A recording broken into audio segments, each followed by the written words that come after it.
She was just a secretary. She doesn't belong here. That's what my former boss's son said, out loud in front of everyone, at his father's memorial board meeting. I was sitting at the far end of the polished conference table, fingers clenched in my lap, heart pounding like I'd been slapped across the face. No one corrected him.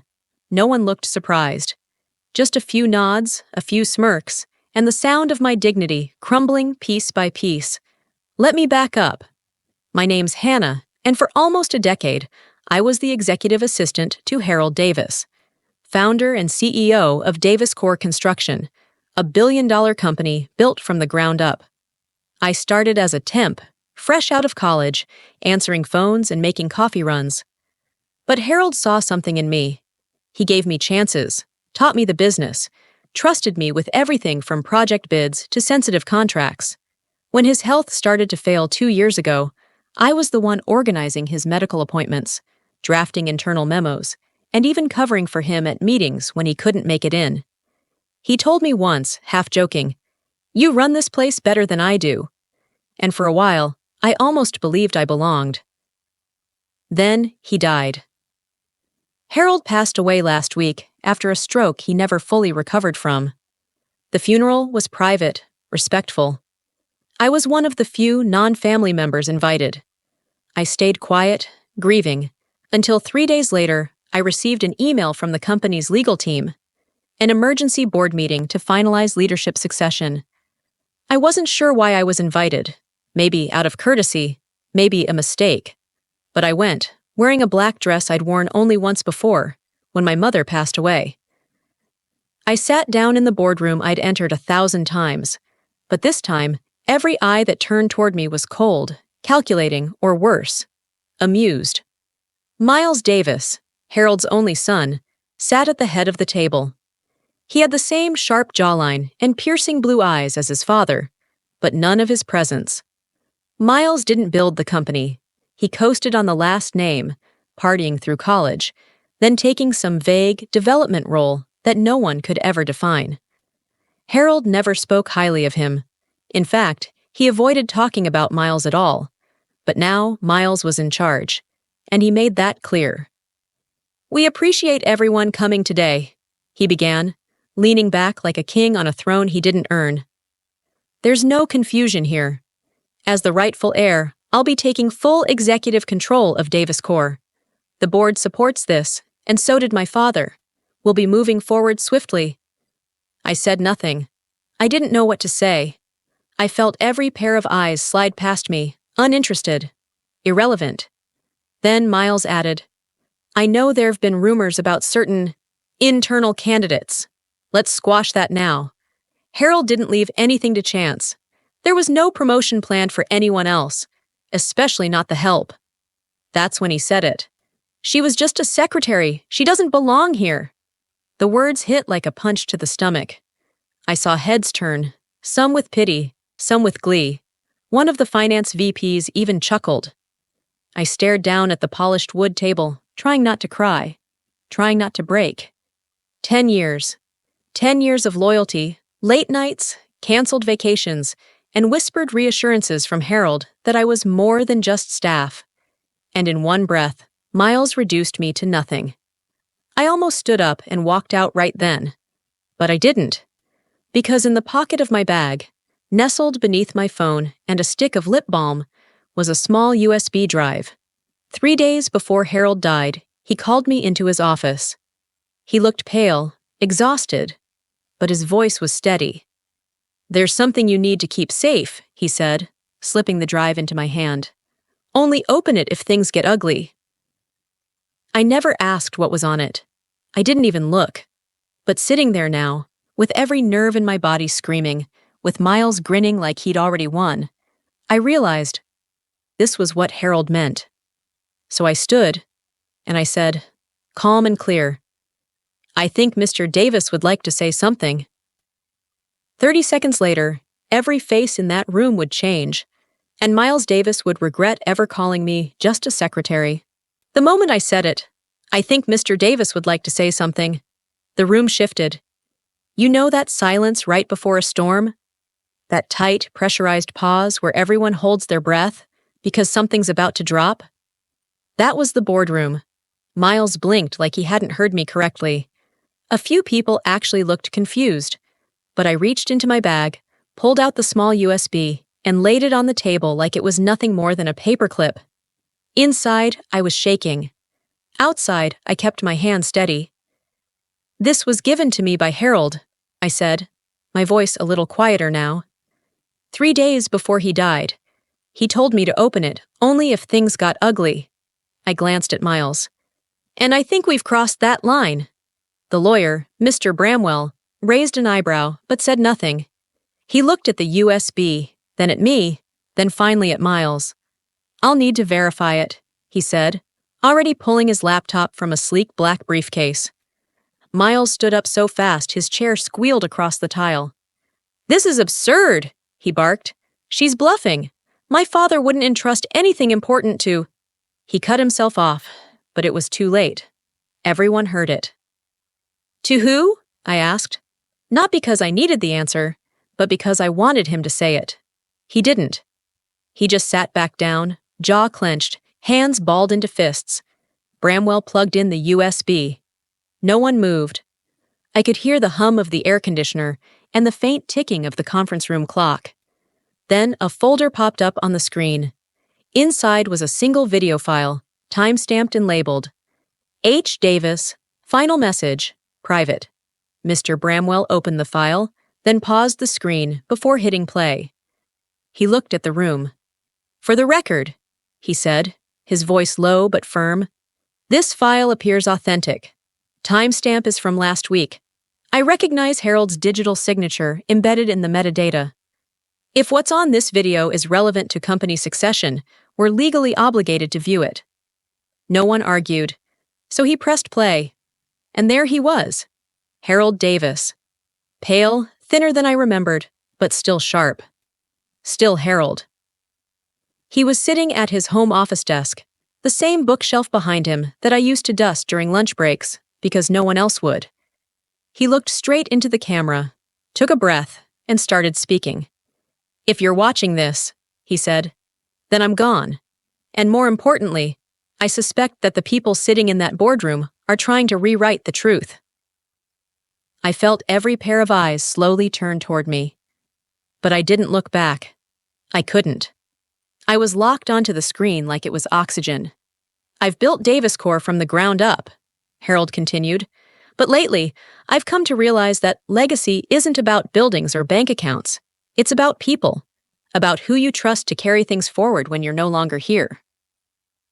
His hands trembled slightly as he folded them. Then he smiled.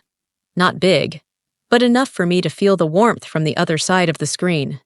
"I want to make it clear, I do not trust my son Miles to lead this company." The room exploded. Voices rose. One of the board members gasped audibly. Miles jumped to his feet again. "This is a fake! This is edited! She planted this!" But Bramwell raised a hand. "Sit down, Mr. Davis." He did, red-faced and sputtering. Harold's voice kept going. "Everything you're about to hear is in the official amendment I submitted to legal counsel 2 days before I filmed this. Hannah Bennett is to be appointed interim CEO for no less than 12 months, with full executive control, pending further review by an independent audit committee." I think I stopped breathing. I heard someone whisper, "Oh my God!" Harold continued, "She's the only one who's earned it. The only one who showed up when it mattered. If Miles or anyone else tries to override this, they are not acting in the company's best interest. They are acting in greed." Then he paused, looked off camera for a second, and sighed. "And if you're still not convinced," he said, "you might want to check the audit file I left behind." The video ended there. Everyone froze. But Mr. Bramwell didn't. He pulled out another document, a sealed envelope. "Mr. Davis left this as well," he said, slicing it open. Inside was a flash drive. He plugged it in. "It's the audit." And just like that, I knew. This wasn't over, it was just beginning. The room was dead silent, but my heart was anything but. As Mr. Bramwell plugged in the second flash drive, the one labeled Internal Audit, Confidential, I could feel the tension crawling over everyone like static. No one blinked, not even me. My throat was tight, my palms damp, and every part of me was screaming to brace for impact. When the screen lit up with spreadsheets, scanned signatures, and transaction logs, I saw something shift in Miles's face. That smug confidence from before? It cracked. For the first time since I walked into that room, he looked scared. The file wasn't just an audit. It was a confession, backed by hard numbers. And it told a story no PR team could spin clean. It started small. Personal expenses being funneled through vague consulting fees. Travel reimbursements with no travel. Bonus payouts that were, strangely, self-approved. Then it got worse. Offshore accounts. Diversion of vendor payments. Even a falsified contract signed in Harold's name, dated just 2 weeks before his death. I watched the boardroom lean closer, page by page, as the truth unraveled like a noose. "Jesus," someone whispered. "This is criminal." Bramwell didn't react. He just kept scrolling through the file, reading out loud the most damning details. The room felt like it was shrinking, like the walls were closing in on Miles. He'd gone completely still, except for his right leg. It was bouncing uncontrollably under the table. "I had no idea," he finally stammered, voice barely above a whisper. But no one believed him, because the final page of the audit had his signature, authorized payments, approved withdrawals, even email chains confirming instructions to the finance department. Everything was traceable, everything was time-stamped, and none of it looked good. "Miles," Bramwell said, setting the laptop aside. "This document has already been submitted to the board's Legal Oversight Committee, and a sealed copy is with the company's insurance counsel. Per Harold's instructions, if this file ever surfaced, your appointment would be considered invalid, effective immediately." That's when Miles snapped. "This is a setup," he shouted, lunging out of his chair. "She's behind this. She manipulated my father. She poisoned him against me." He pointed straight at me, eyes wild, voice cracking. "She's nothing. A glorified assistant who spent 10 years kissing his—" "Enough!" Bramwell cut him off sharply. "Sit down." I didn't move. I didn't flinch. I just looked at him, the way he used to look at me from across the office like I didn't matter. And for the first time, I think he finally felt what it was like to be dismissed. But here's the thing. This wasn't the twist. Not yet. Because just when I thought the storm had peaked, Bramwell reached into his briefcase one last time. "There's one more item," he said. "A private addendum to the succession file, sealed separately with strict instructions." He unfolded a single sheet of paper, scanned it silently, then looked directly at me. "Hannah," he said, "Harold requested that upon verification of this audit, the board should be informed that you are not only to serve as interim CEO." He paused. My stomach dropped. "But he has transferred full, permanent ownership of his 51% company stake into a trust registered in your name." I couldn't speak. I couldn't even breathe. The room erupted. Miles slammed his fist on the table so hard it rattled the glasses. One board member gasped. Another turned to me in stunned silence. I felt like I had just walked through fire and come out holding the matchbook. Harold hadn't just trusted me, he'd handed me control. And Miles? He hadn't just lost a title, he'd lost the company. Comment the number 2 if you want to see how Miles will pay for this. I didn't sleep the night after the audit was revealed. I lay in bed staring at the ceiling, hearing Harold's voice over and over again. "She's the only one who showed up." He left me more than just a company. He left me a chance to make this right. By morning, I was back at Davis Corp. This time, not as a secretary, not even as an interim CEO, but as the majority owner. The board convened again, but this time the atmosphere was ice cold. No smug smiles, no dismissive glances. Just silence and tension so thick it could cut steel. Miles didn't show up. I was told he wasn't available, which probably meant he was too busy spiraling behind a closed door or calling his lawyer. I started the meeting with one sentence. Effective immediately, I'm initiating a full executive reorganization. Nobody spoke. They just stared at me like they'd seen a ghost take the throne. I'd spent 10 years watching how this company ran. I knew every system, every personality, every weakness. I knew which departments were bloated, which directors were deadweight, and who had been turning a blind eye to Miles's corruption. And I came prepared. Within the first hour, I removed 2 board members, one who had personally approved Miles's unauthorized bonuses, and another who'd misplaced 3 internal HR complaints from staff who dared question him. I terminated 3 senior managers who had profited directly from the fake contracts. I reinstated 2 junior employees Harold had quietly told me to watch out for, ones who had shown integrity when it wasn't popular. And then I turned to the legal team. "We will be cooperating fully with any federal investigation," I said, "and forwarding all files to the authorities." There were gasps. One man stood up and tried to object. "We can handle this internally." "No," I cut him off. "That's exactly how this mess started. We're not sweeping anything under the rug." My voice didn't shake. Not this time, because I was done shrinking. Then came the final blow. I stepped out of the boardroom and walked to the executive wing, the one where I used to drop off coffee without stepping past the glass door. I passed Miles's office. Empty. I entered Harold's old office, my new office. It still smelled like his cologne, faint leather and cedar. His chair was still there, his framed photos. But on the desk sat a box. It was labeled, "For Hannah. When she's ready." My chest tightened. Inside, I found a leather binder filled with personal letters from Harold, notes, advice, and things he'd never said out loud. But tucked inside the front pocket was a single envelope. One more thing he'd never told anyone. I opened it slowly. It was a signed, notarized copy of an agreement between Harold and Miles, dated 1 year ago. An amendment to their estate arrangement. If Miles was found guilty of fraud or theft before Harold's death, or within 1 year after, his inheritance would be forfeited entirely.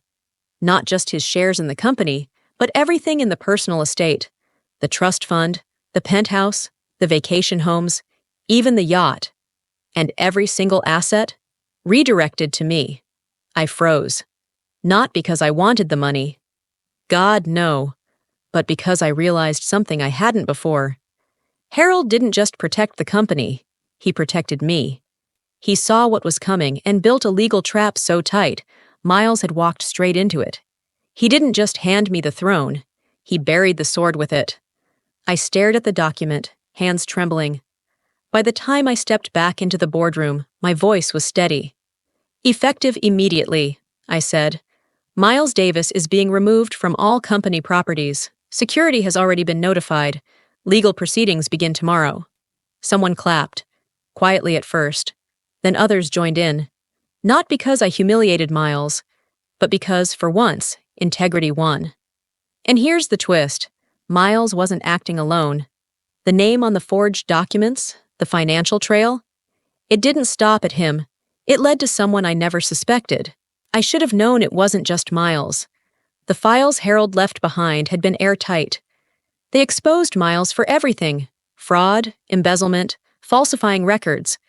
But something still didn't sit right. Some of the financial authorizations weren't his alone. They had dual signatures. One of them was painfully familiar. Charlotte, my former best friend, my only real ally during my decade at Davis Corps. The woman I used to share lunch breaks with in the supply closet when we were both just assistants. The person I trusted with everything. She was Harold's executive finance coordinator, smart, organized, soft-spoken. She was the one who kept things running when everyone else panicked. And she was also the one who helped Miles siphon millions out of the company. I found the evidence 3 days after the board meeting, buried deep in a payroll folder that looked routine, until I noticed the signatures. One from Miles, one from Charlotte. I stared at them for a long time. I don't know what hurt more, Miles' betrayal or hers. Because while Miles treated me like I was invisible, Charlotte looked me in the eye every single day and pretended to be my friend. I confronted her privately. She didn't deny it. Instead, she cried. "I didn't think it would go this far," she whispered. "Miles said it was just a loophole, that Harold would never know. I swear I didn't do it for the money. I just wanted to feel important." Important. That word hit me like a slap, because I knew exactly what it felt like to be overlooked. But I chose the hard road. She chose the shortcut. "I trusted you," I said. My voice was calm. Too calm. "I told you things I never told anyone, and you used that to protect yourself." She begged me not to take it public, said she'd resign quietly, offered to repay what she could. But this wasn't about money anymore. It was about every person who's ever been betrayed by someone they called a friend. So I did exactly what Harold would have done. I filed the report with HR and forwarded the full audit trail to our legal department. Within 24 hours, Charlotte was placed on administrative leave. By the end of the week, she was formally terminated and facing federal investigation for conspiracy and fraud. Miles, meanwhile, had already fled the country. But it didn't matter, because the SEC froze his accounts. The media picked up the story. CEO's son accused of multi-million-dollar fraud in family empire meltdown. He didn't just lose the company. He lost his name. As for me, I stood in Harold's office, the same one I used to dust as an assistant, and looked out at the skyline he built. I'd thought revenge would feel like fire, like some glorious explosion of justice, but standing there, it felt quieter than I expected, like the final click of a lock sliding into place. Peaceful, whole. I didn't need to scream. I didn't need to gloat. I had done what needed to be done, for Harold, for the company, and for the girl I used to be, the one they called just a secretary. And before I turned off the lights that night, I picked up the framed photo of Harold and whispered, "We're good now. I kept my promise." Comment the number 2 if you stayed with me through this journey and want more real stories where truth rises, power shifts, and karma lands exactly where it should. If this story hit you in any way, if you've ever been underestimated, betrayed, or dismissed, know this: you're not invisible. Your strength is louder than their silence. And if you want more stories like this, don't forget to like, share, and subscribe. Because the best revenge stories are the true ones.